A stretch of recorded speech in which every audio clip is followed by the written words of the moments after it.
لو مهتم بأخبار التطبيقات، وظيفة كل تطبيق، مزايا وعيوب، اشترك في القناة وأنا هقولك كل ده.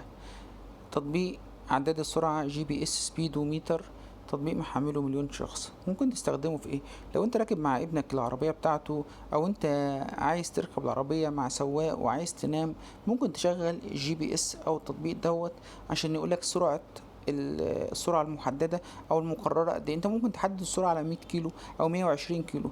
لو عديت السرعة ديت، التطبيق بيعمل انذار او بيعمل صوت سرينة يعرفك ان اللي سايق العربيه معدي السرعه دي. كمان لو انت بتركب العربيه بتاعتك والتطبيق والعربيه بتاعتك ما فيهاش محدد السرعه، اللي هو تقدر تثبت سرعه عشان تقدر تمشي بيها طول الطريق بدون ما تبص ولا تاخد مخالفات ولا حاجه زي كده، فالتطبيق دوت برضه بيعمل لك انذار بيقول لك ان انت تخطيت السرعه المقرره اللي انت محددها. ممكن تحدد السرعه على 100 كيلو، 80 كيلو، 90 كيلو، 120 كيلو، انت وظروفك. بس اهم حاجه ان التطبيق يعمل لك انذار او يعمل لك تنبيه اول ما تعدي السرعه. التطبيق ده بيحاسب بالميل وبالكيلو وبالعقده. ده لو انت مثلا راكب مركب ولا حاجه. تطبيق سهل جدا وبسيط، مش محتاج الانترنت عشان تبقى مشغله.